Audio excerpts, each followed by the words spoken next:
La reine Victoria épousa l'homme qu'elle aimait et elle fut très heureuse tout au long de son mariage, donnant naissance à 9 enfants. Pourtant, malgré ce bonheur, elle disait toujours qu'elle détestait être enceinte. Elle affirmait également qu'elle n'aimait pas les bébés, qu'elle jugeait laids comme des crapauds. Un autre cri du cœur qu'elle consigna dans son journal lorsqu'elle apprit qu'elle attendait sa première fille fut le suivant. « Je suis tombée enceinte immédiatement et cela m'a fait ressentir une rage incontrôlable. Je ne peux pas comprendre comment quelqu'un peut désirer cela dès le début du mariage. » Et, lorsque son époux bien-aimé mourut prématurément, elle écrivit dans son journal « Je ne trouve aucun réconfort dans la compagnie de mes enfants. » En réalité, elle éprouvait rarement l'envie d'être avec eux. « Je me demande pourquoi Albert a dû me quitter, et eux restent à mes côtés. » Telle était la reine Victoria, et tout fut consigné par elle dans les nombreux journaux qu'elle a laissés. Chacun de ses 9 enfants atteignit l'âge adulte, et, sur cette chaîne, nous allons consacrer une saga à la vie de chacun d'eux. Voici l'histoire de la princesse qui, très probablement, était la plus sensible de tous les frères et sœurs. Elle mena une existence qui, bien qu'entourée de privilèges royaux, fut marquée par des tragédies et des épreuves. Au milieu de la profonde mélancolie du XIXe siècle, elle dut affronter des pertes douloureuses et des dilemmes familiaux qui la tourmentèrent jusqu'à la fin. Dans la vidéo d'aujourd'hui, et en poursuivant la saga Les enfants de la reine Victoria, ici sur Portrait du passé, nous arrivons au 3e chapitre pour parler d'elle, celle qui fut la 3e fille, Alice du Royaume-Uni, grande duchesse de Hesse. Elle naquit le 25 avril 1843, au palais de Buckingham, à Londres. L'arrivée d'une seconde fille fut accueillie par le public avec des sentiments partagés, au point que le conseil privé envoya un message à Albert, son père, exprimant à la fois des félicitations et des condoléances. Ce fut un an après la naissance d'Alice, la 3e fille, que le couple royal acquit, en 1844, Osborne House, situé sur l'île de Wight, pour servir de résidence de vacances à la famille royale. L'enfance de la princesse Alice fut très heureuse, favorisée par les circonstances. Lorsqu'elle n'avait qu'1 an, son père la désigna comme la beauté de la famille, une petite fille extrêmement bonne et joyeuse. Sa mère ajouta « C'est une enfant très coquette. » Alice grandit de manière naturelle. Au début, on ne pensait pas qu'elle fût aussi talentueuse qu'elle le montra par la suite. Son père avait l'habitude de parler d'elle comme de « la pauvre chère Alice », comme s'il fallait la défendre. Très vite, elle devint la grande favorite de tous ceux qui l'entouraient à Osborne. Alice et ses frères et sœurs reçurent une instruction pratique, comprenant les tâches ménagères, la cuisine, le jardinage et la menuiserie. De plus, ils suivaient chaque jour des cours d'anglais, de français et d'allemand. L'éducation d'Alice fut typique de l'époque. Elle passait la majeure partie de son temps avec ses aînés, Bertie et Vicky, sous la surveillance de nourrices et de précepteurs. Elle et ses frères et sœurs portaient des vêtements de classe moyenne au quotidien et occupaient des chambres modestement décorées, avec un chauffage limité. Elle montra très tôt une véritable bonté de cœur et une tendre attention envers les autres. « Je me souviens bien, raconte une ancienne garde-robe de la reine, avoir trouvé les enfants royaux jouant dans le couloir. Et, alors que je passais près d'eux, le prince de Galles fit une plaisanterie sur ma grande taille. La princesse, rapidement, dit à ses frères, mais de façon que je puisse l'entendre, « C'est très bien d'être grand. Papa voudrait que nous soyons tous grands. » Elle entretint une relation très proche avec ses 2 frères et sœurs, surtout avec Bertie, jusqu'à la fin de sa vie. En 1854, alors qu'elle n'avait que 11 ans, Alice accompagna sa mère et sa sœur aînée lors de visites dans les hôpitaux de Londres pour voir les soldats blessés de la guerre de Crimée. Elle était la sœur la plus sensible et la plus empathique sur le plan émotionnel. À tel point que le mariage de sa sœur Vicky avec le prince Frédéric Guillaume de Prusse, en 1858, l'affecta profondément, car elle ne voulait pas perdre la compagnie de sa chère sœur. Mais, en 1860, commencèrent aussi les projets de mariage pour Alice elle-même. elle serait la prochaine à quitter le nid pour mener sa propre vie et fonder sa propre famille. Sa mère, à cette époque, exprimait le souhait que ses enfants se marient par amour. Mais cela ne signifiait pas qu'ils pouvaient épouser n'importe qui. À cette époque, il n'était pas bien vu qu'une princesse épouse un simple citoyen. Et marier une princesse du rang d'Alice pouvait apporter au royaume une alliance étrangère avantageuse. C'est pourquoi la reine demanda à sa fille Vicky, tout juste mariée, d'établir une liste de princes éligibles en Europe. La recherche de Vicky ne donna que 3 candidats convenables, le prince d'Orange, le prince Albert de Prusse, cousin de son propre mari, et Pierre V du Portugal. Il fut immédiatement écarté par la reine, car elle était très anticléricale. Le prince d'Orange fut rejeté, après une visite au château de Windsor. Il ne plut nullement à Alice, et il montra lui aussi peu d'intérêt pour elle. Le prince Albert, pour sa part, fut également écarté. Alice, qui avait alors 17 ans, se retrouva sans prétendant, mais pas pour longtemps. Sa sœur, la princesse héritière Vicky, qui participait aussi activement à la recherche d'une bonne épouse pour son frère Albert, avait visité la cour de Hesse dans l'intention d'évaluer la princesse Anna. Bien que son impression de la princesse Anna ne fût pas favorable, elle fut frappée par Louis et par son frère, le prince Henri. Elle parla de ces 2 nouveaux candidats possibles à sa mère, et la reine les invita tous deux à un événement au château de Windsor, une course hippique. Naturellement, la véritable raison de cette invitation était de permettre à la reine de voir les jeunes hommes et d'évaluer leurs possibilités comme futurs gendres. La reine apprécia à la fois Louis et Henri, mais elle remarqua qu'Alice avait une affinité plus grande avec Louis, à tel point que, lorsqu'il repartit, il demanda une photographie d'Alice, laissant clairement entendre qu'il était intéressé par elle. Après son départ d'Angleterre, le prince consort Albert, père d'Alice, mentionna que le jeune prince, viril et séduisant, âgé de 23 ans, avait fait une très forte impression sur sa fille. Il fut convenu que Louis effectuerait une seconde visite en Angleterre, et ce fut le cas.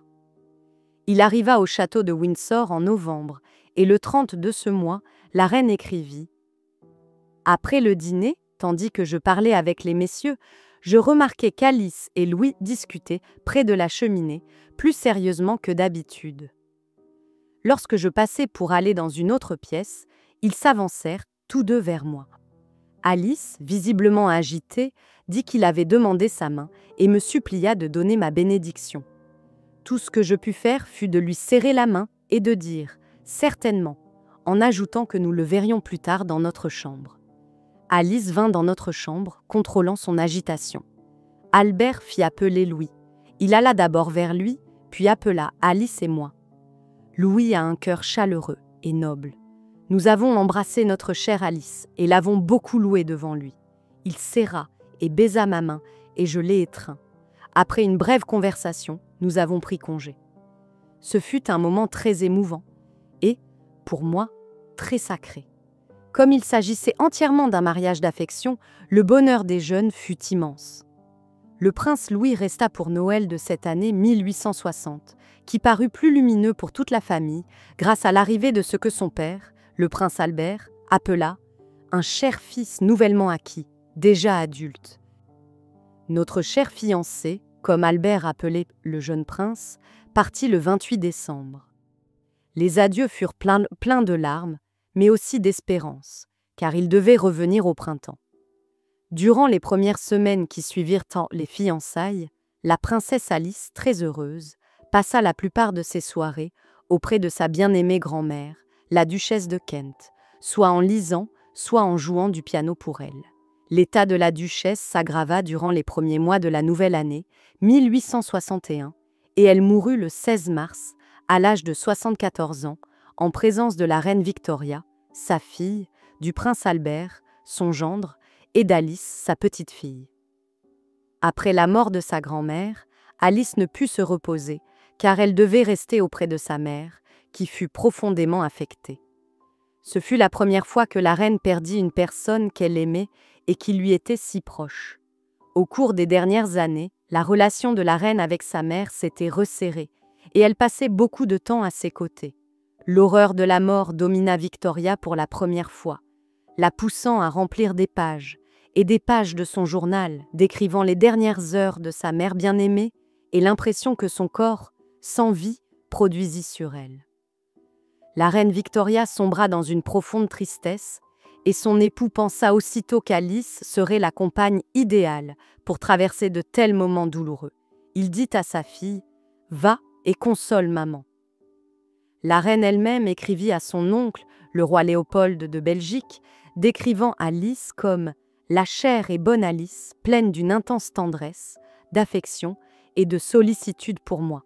Victoria persuada le Premier ministre, Lord Palmerston, d'obtenir l'accord du Parlement pour qu'Alice reçoive une dot de 30 000 livres, ce qui correspondrait aujourd'hui à environ 3 millions.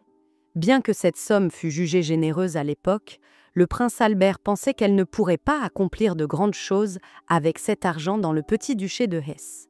De plus, la reine Victoria s'attendait à ce que le duché construise un nouveau palais pour eux, ce qui suscita rapidement l'indignation du peuple de Darmstadt, car il ne voulait pas assumer une telle dépense. Cela rendit Alice impopulaire dans cette ville, avant même son arrivée. Mais de pires choses se produisirent auparavant. Le prince Albert, dont la santé déclinait déjà, se rendit à Cambridge le 25 novembre pour rencontrer son fils Bertie, le prince de Galles, car le jeune homme était tombé amoureux d'une actrice et proclamait partout qu'il allait l'épouser. Albert fit une promenade avec lui pour le conseiller, puis revint à la maison.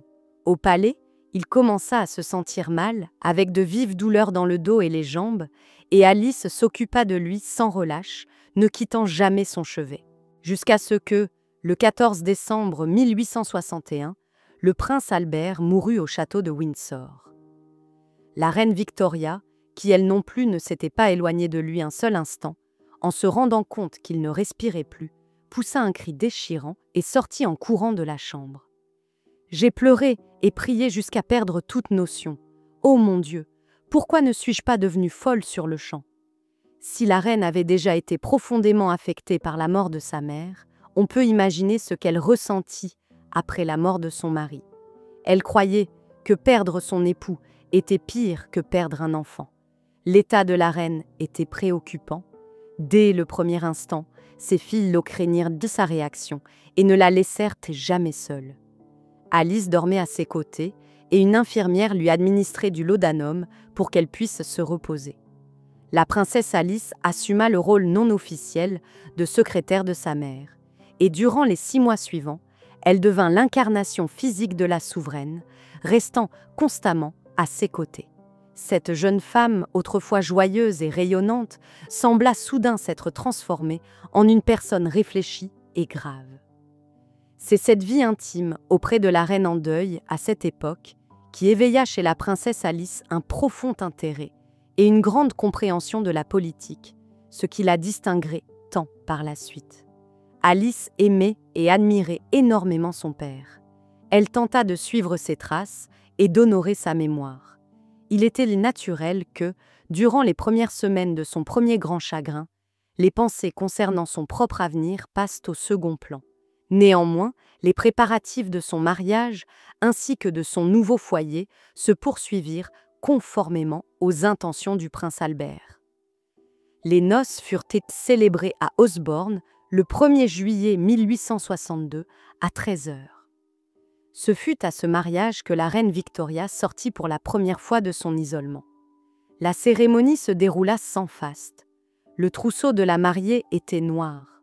Les messieurs qui assistèrent à la cérémonie étaient en deuil et les dames portaient des tons mauves. La mariée et les demoiselles d'honneur portèrent tous leurs habits noirs jusqu'au moment de la cérémonie et, une fois celle-ci terminée, elles reprirent leurs vêtements noirs, y compris la mariée elle-même. La reine entra, accompagnée de ses 4 fils, et s'assit dans un fauteuil près de l'autel.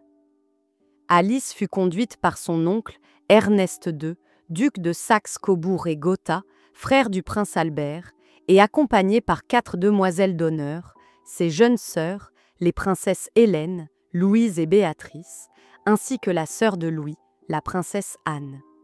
Pour la cérémonie, Alice porta une robe blanche simple et une couronne de fleurs d'oranger. La reine pleura pendant tout l'événement.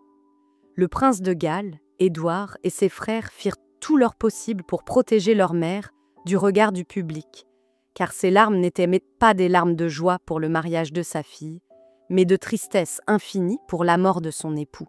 Ce jour d'été ne fut même pas accompagné par le climat. Le ciel était sombre et de forts vents soufflaient. La reine écrivit à sa fille aînée, Vicky, que la cérémonie ressemblait davantage à des funérailles qu'à un mariage. Elle commenta aussi à Lord Tennyson que ce fut le jour le plus triste dont je me souvienne. La cérémonie fut décrite comme le mariage royal le plus triste des temps modernes, dans lequel la mariée elle-même, la princesse Alice, déclara qu'elle s'efforçait de ne pas paraître trop heureuse. Alice prit soin de ne pas déplaire à la reine après son mariage et, lorsque celle-ci rendit visite pour la première fois au couple, elle tenta encore de ne pas montrer trop de bonheur. Néanmoins, les élans involontaires de joie d'une Alice nouvellement mariée éveillèrent la jalousie de la reine face au bonheur de sa fille. « Notre vie est très, très heureuse. Je ne désire rien sur cette terre. Pouvoir créer un foyer lumineux et confortable pour mon cher mari est mon objectif constant. » Alice et son époux arrivèrent, en juillet 1862, à Darmstadt, où ils furent reçus avec un grand enthousiasme. Cependant, elle ne s'adapta pas immédiatement au nouvel environnement. Elle ressentait la nostalgie de son foyer et ne pouvait croire qu'étant si loin, en Allemagne, sa mère demeurait plongée dans une profonde tristesse et que son père n'était plus en vie. Elle était heureuse de sa nouvelle vie d'épouse, mais s'inquiétait sans cesse du bien-être de sa mère. De son côté, à propos du départ de sa fille, la reine écrivit ceci. « Voilà déjà 2 semaines que notre chère Alice est partie, et, aussi étrange que cela puisse paraître, et malgré tout ce qu'elle a fait pour moi, elle me manque peu. Je suis si seule, mais c'est à cause d'une autre grande perte. Je n'ai que la pensée que tout est passé sur moi sans que je m'en rende compte. » Bien qu'elle fût très amoureuse de son mari, la relation du couple fut marquée dès le début par des désaccords. La vie à Darmstadt se révéla bien différente de ce qu'Alice avait imaginé. La ville était paisible, avec ses rues étroites et pavées, mais elle aspirait à son Angleterre natale et ne se sentit jamais vraiment à l'aise dans son pays d'adoption. À ses yeux, il était habité par des gens étroits d'esprit, intolérants et indiscrets. En 1866, l'Autriche entra en conflit avec la Prusse pour des territoires. Le duché de Hesse s'allia aux Autrichiens, ce qui plaça Alice et sa sœur aînée, la princesse héritière Victoria, dans des camps opposés. Cette année-là, Alice, déjà enceinte de son 3e enfant, vit son mari Louis partir pour la guerre. Elle envoya ses enfants rester auprès de la reine Victoria, en Angleterre. Elle se consacra aux soins des blessés et à la préparation des hôpitaux. Après la guerre franco-prussienne, le duché de Hesse fut contraint d'entrer dans l'Empire allemand, ce qui entraîna l'appauvrissement de la région. Malgré le soulagement apporté par la fin de la guerre, Berlin prit le contrôle et exigea une indemnité de 3 millions de florins. Alice s'inquiéta beaucoup et envoya une lettre à sa mère, qui écrivit à son tour à la princesse Victoria, en Prusse. Victoria répondit qu'il n'y avait pas grand-chose qu'elle pût faire pour soulager la situation de sa sœur, car c'était l'une des conséquences inévitables de la guerre. Finalement, les Prussiens se montrèrent généreux, et il est fort possible que le fait qu'Alice fût la sœur de la princesse héritière pesa lourdement dans cette générosité. Alice dut s'adapter à une vie sans luxe ni ostentation. Durant cette période, elle écrivit à sa mère « Nous devons vivre de manière très économique, éviter les sorties et les interactions sociales afin d'épargner le plus possible. Nous faisons face à des difficultés financières dans certains domaines. » Ces restrictions affectèrent négativement la dynamique de son mariage. Son époux était déjà très différent d'elle. Alice, sensible et émotive, dotée d'un esprit vif, contrastait fortement avec Louis, plus superficiel et réservé, montrant parfois des traits de caractère enfantin. Elle établit une amitié proche avec le théologien David Friedrich Strauss, figure très controversée, qui croyait que la Bible ne devait pas être interprétée littéralement comme la parole de Dieu. Cette perspective remettait en question les croyances orthodoxes de l'époque et était jugée hérétique par beaucoup. L'amitié d'Alice avec Strauss ne fut pas du goût de tous. Par exemple, l'impératrice Augusta de Prusse, belle-mère de sa sœur Victoria, la qualifia d'athée. Alice fit de grands efforts pour s'adapter à son nouveau pays et à la position qu'elle occupait, mais elle s'y sentit toujours étrangère. Elle commença à souffrir d'une profonde mélancolie et de fréquentes crises de nerfs. Ses problèmes de santé s'aggravèrent encore du fait que, durant les 10 premières années de son mariage, elle donna naissance à 6 enfants.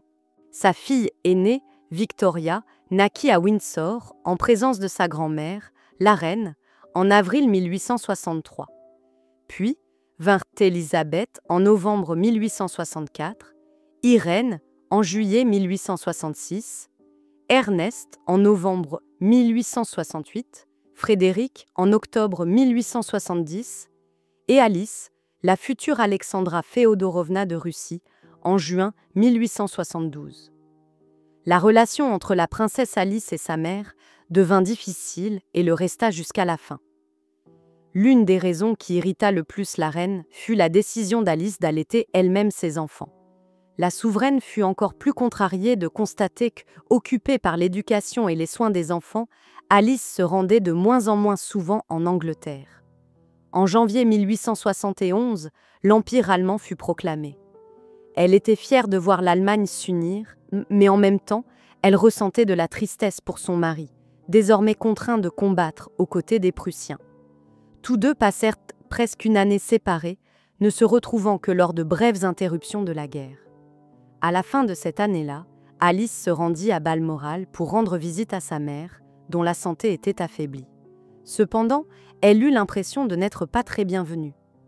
En conséquence, elle et Louis logèrent chez le prince et la princesse de Galles, à Sandringham. Mais le prince, frère le plus cher d'Alice, tomba gravement malade de la fièvre typhoïde. Il oscille entre la vie et la mort, et elle resta constamment à ses côtés, jusqu'à ce qu'Édouard se rétablît miraculeusement. Lorsque le prince fut hors de danger, Alice, bouleversée émotionnellement, dut garder le lit plusieurs jours.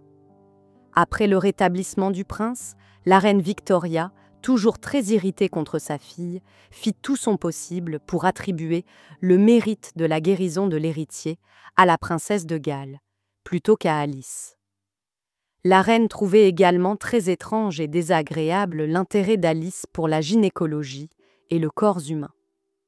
Lorsque la sœur d'Alice, Louise, se maria le 20 mars 1871, la reine lui écrivit en exprimant le souhait de ne pas avoir à rencontrer Alice de sitôt. Elle expliqua que la curiosité de sa fille lui déplaisait et pire encore, elle la décrivit comme indélicate et grossière. La reine s'irritait aussi beaucoup des lettres d'Alice, dans lesquelles elle se plaignait de sa situation financière et surtout de son habitude de tenter de réconforter sa mère à chaque visite. La souveraine ne désirait pas être consolée, préférant demeurer plongée dans sa propre tristesse, sans interférence. De plus, le fait qu'Alice ne partageât pas l'isolement et le deuil de sa mère détériora encore davantage la relation entre elles. Le 29 mai 1873 survint une tragédie. Son fils Frédéric, atteint d'hémophilie et âgé de seulement 2 ans et demi, tomba accidentellement d'une fenêtre du palais, tandis que sa mère le regardait, impuissante, incapable d'empêcher l'accident. Bien qu'il survécût à la chute et que les médecins pensassent qu'il pourrait se rétablir, Frédéric mourut durant la nuit d'une hémorragie cérébrale. Il est probable que, s'il n'avait pas souffert d'hémophilie, il se serait remis sans grandes conséquences. La princesse Alice fut totalement dévastée et veilla à ce que personne n'oubliât jamais son bien-aimé Fritz, comme elle l'appelait affectueusement. À l'instar de la reine Victoria, elle plongea toute la famille dans un deuil prolongé. De temps à autre, les enfants accompagnaient leur mère lors de visites à la crypte où reposaient les restes de leur frère, et ils priaient ensemble pour le salut de son âme. Dans une lettre à sa mère, Alice écrivit « Je vous remercie de vos derniers mots de sympathie. Les jours épuisants s'étirent et apportent beaucoup de douleur parfois, bien qu'il y ait des moments de réconfort et même de soulagement. L'horreur de la mort soudaine de mon cher me tourmente parfois trop, surtout au réveil le matin. Mais quand je pense qu'il est en paix, libéré de la tristesse que nous subissons et de tous les maux qui seraient venus, je me sens résignée. C'était un enfant si brillant. Tout semble si silencieux. Ses petits pas me manquent, sa course vers moi. Nous vivions si unis. Nous étions au mausolée avec tous les enfants hier soir. C'est un lieu paisible, au milieu des arbres et des fleurs, avec une vue charmante sur les collines et la plaine. Il aimait les fleurs. Je ne peux pas en voir une au bord du chemin sans vouloir la cueillir pour lui. Alice le gardait présent dans toutes ses prières et parlait souvent de lui comme s'il était encore vivant. À cette époque déjà, elle montrait une inclination vers le fatalisme et exprimait des pensées telles que « Au milieu de la vie, nous trouvons la mort. Toute notre vie doit être une préparation et une anticipation de l'éternité. » Après la perte du petit Fritz, Alice se rapprocha encore davantage de son fils Ernest. Et, malgré la distance croissante avec son mari, celui-ci continua d'être pour elle un solide soutien. Alice s'attacha aussi beaucoup à sa dernière fille, née 1 an après la tragédie, le 24 mai 1874. Elle se nommait Marie Victoria, qui aimait à son tour jouer avec sa sœur Alix, de seulement 2 ans, son aînée. Alice était une femme de pensée profonde et de personnalité complexe, autrefois si passionnée par son époux au début du mariage. Avec le temps, elle découvrit combien ils avaient peu de choses en commun. À la fin de 1876, elle voyagea en Angleterre pour soigner un problème de santé et y demeura durant sa convalescence. Loin de son mari, elle lui écrivit une lettre critiquant le caractère enfantin de ses messages. Elle déclara qu'elle ne serait pas surprise si ses enfants lui écrivaient de telles lettres simples, avec des détails basiques comme ce qu'ils avaient mangé ou les lieux où ils étaient allés, sans opinion, sans observation, sans réflexion. Mais, venant de lui, c'était quelque chose qu'elle ne s'attendait pas à recevoir. Le 3 octobre 1876, elle écrivit à Louise ce qui suit. « J'espérais une véritable compagnie, car, au-delà de cela, la vie à Darmstadt n'avait rien d'autre à m'offrir. C'est pourquoi, naturellement, je suis si déçue de moi-même, en regardant en arrière et en voyant que, malgré de grandes ambitions, de bonnes intentions et des efforts, mes espoirs furent plus complètement anéantis. Tu dis, mon cher, que tu ne me causerais jamais de souffrance intentionnellement. Tes lettres sont si chères et aimables, mais si vides et nues, que je sens que j'ai de moins en moins à te dire qu'à quiconque d'autre. Pluie, beau temps, choses qui se sont produites, voilà tout ce que j'ai à te raconter. C'est si éloigné de mon véritable moi, de ma vie plus profonde. J'ai essayé encore et encore de te parler de choses plus sérieuses lorsque j'en ressentais le besoin, mais nous ne nous sommes jamais rejoints. Et c'est pourquoi je sens que la véritable compagnie n'existera jamais entre nous, car nos pensées ne se rencontreront jamais. Je t'aime aussi beaucoup, mon cher époux, et c'est pourquoi il est si triste de sentir que notre vie, malgré tout, reste si incomplète. Mais je ne peux pas t'en blâmer. » En 1877, Louis assuma le titre de grand-duc Louis IV de Hesse et Alice, celui de grande-duchesse de Hesse. Les responsabilités de sa nouvelle charge lui causèrent une angoisse considérable, car elle craignait de ne pas être à la hauteur des attentes du peuple. Bien qu'elle se soit consacrée, dès le début, aux activités sociales et à l'amélioration des hôpitaux, Alice se sentit profondément mal à l'aise en assumant ce rôle. En 1878, elle écrivit une lettre extrêmement angoissante à la reine Victoria, disant « Je ne crois pas que tu saches, maman, combien je me sens éloignée du bien-être et combien mes forces m'abandonnent. Je suis presque inutile. Je ne m'étais jamais sentie ainsi auparavant. Je vis sur un canapé et je ne vois personne. Et, pourtant, je vais de plus en plus mal. » À cette époque, la grande-duchesse passait la majeure partie de son temps dans sa chambre. Elle ne se remit jamais vraiment de la perte de son fils. Sa fille, Alice, qui deviendrait plus tard la dernière tsarine de Russie, et qui alors n'avait que 6 ans, se souvenait que les rares moments partagés avec sa mère n'étaient pas particulièrement réconfortants. Sa mère parlait souvent du ciel et de la mort, en insistant sur le fait que, bientôt, tous se retrouveraient auprès du petit Fritz.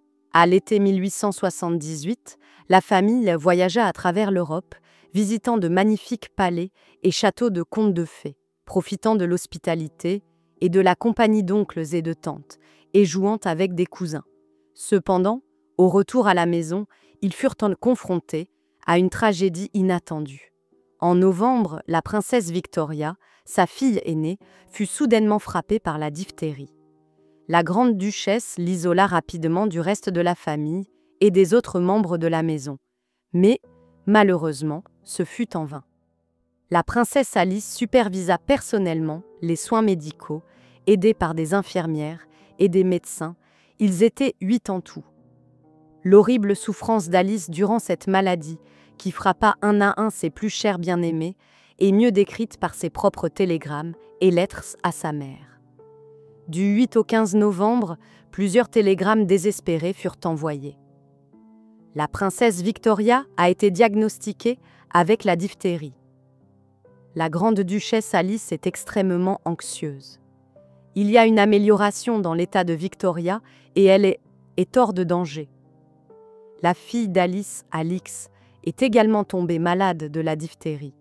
La grande duchesse est profondément inquiète.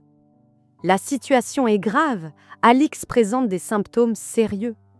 Alix est supportable, mais la plus jeune fille, May, est très malade, avec une forte fièvre. Irène a également été infectée. Le prince Ernest et le grand-duc ont aussi été atteints par la diphtérie, à l'exception de la princesse Élisabeth, qui fut la seule à échapper à l'infection. Elle fut envoyée chez sa grand-mère afin de ne pas être contaminée. La petite princesse May n'a montré aucune amélioration significative et souffre énormément. La fièvre de Louise augmente. Ernest a la gorge très enflammée, mais Louis a moins de taches. Alix se rétablit.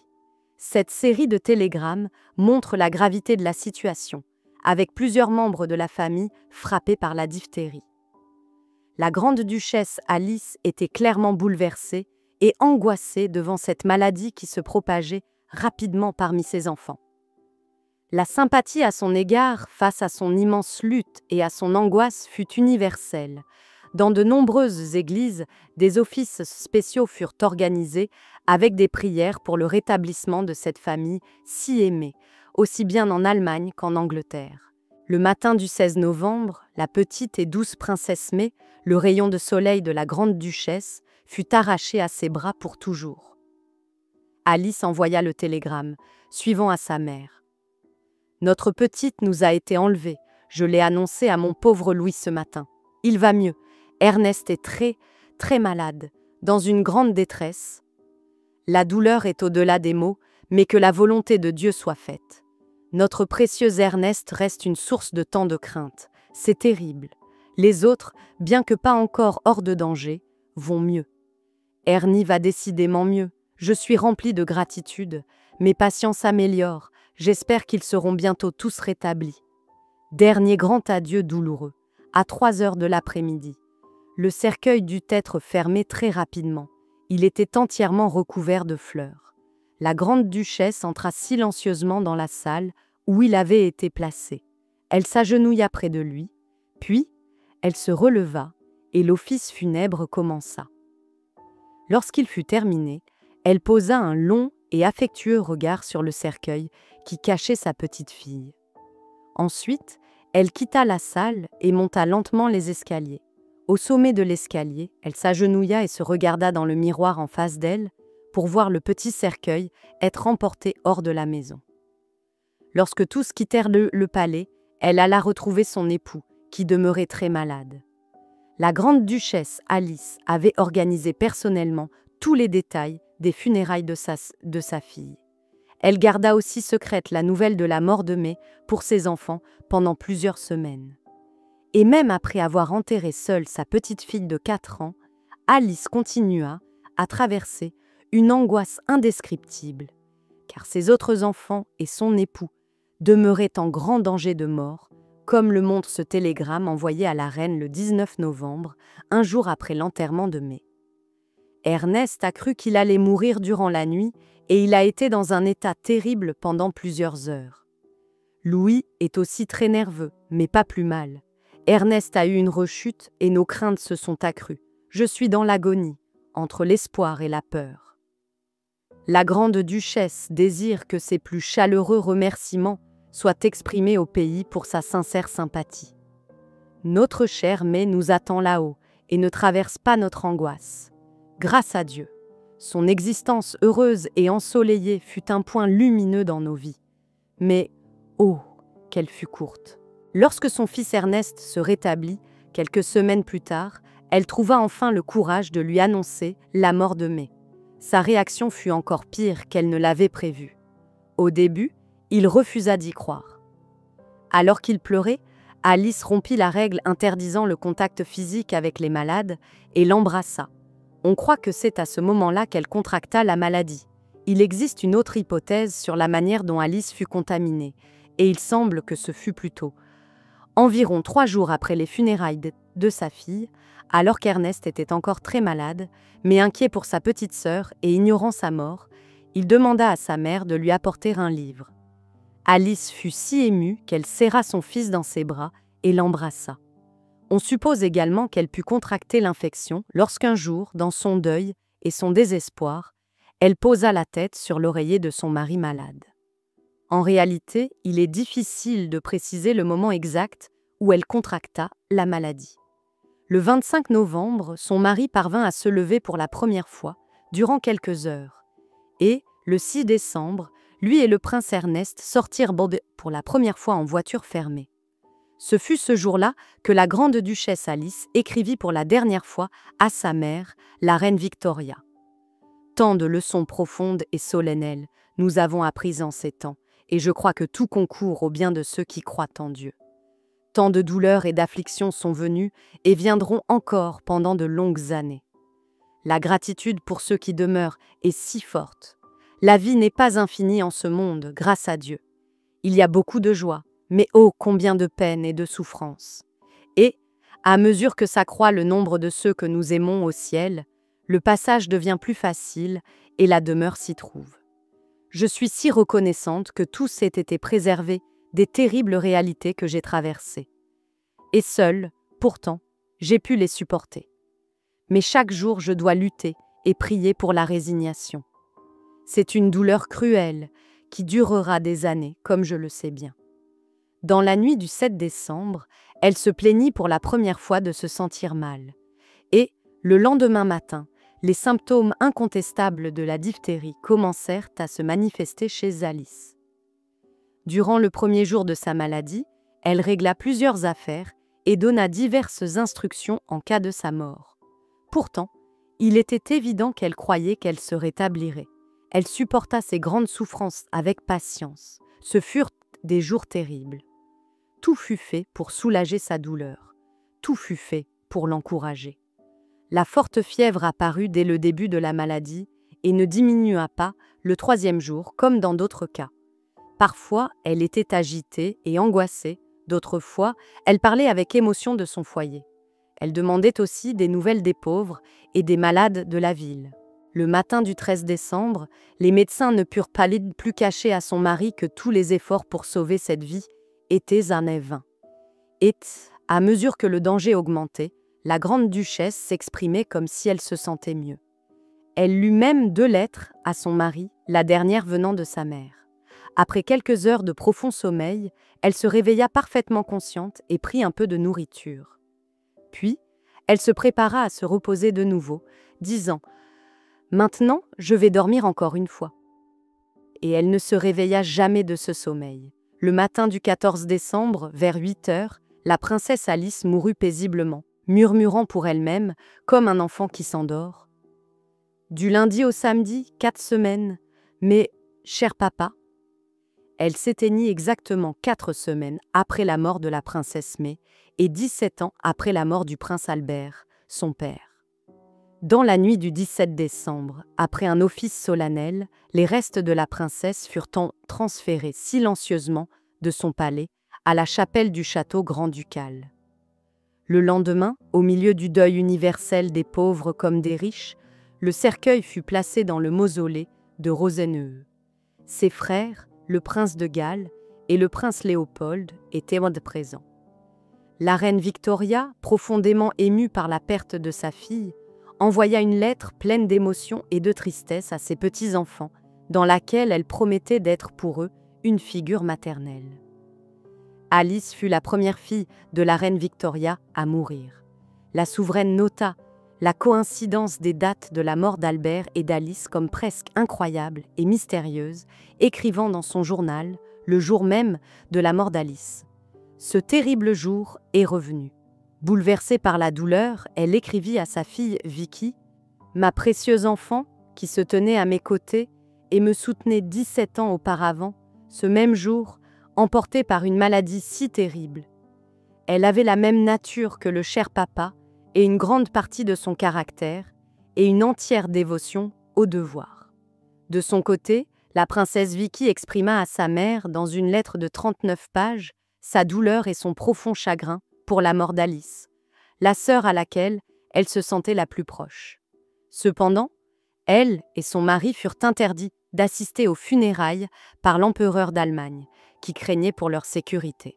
Dans l'une de ses dernières lettres à sa mère, Alice écrivit ceci. « Tous témoignent une grande sympathie. J'entends dire partout que les classes les plus humbles ont montré un grand attachement envers nous et envers la maison de Hesse. Parmi le peuple, cette situation que je traverse touche directement leur cœur, car notre position ne nous sépare pas tellement d'eux. Et, dans la mort, dans le danger et dans la tristesse, le palais et la plus humble maison sont visités de la même manière. » Un beau monument, représentant la grande duchesse tenant la princesse May dans ses bras, fut placé dans le mausolée, au-dessus de l'endroit où elle repose.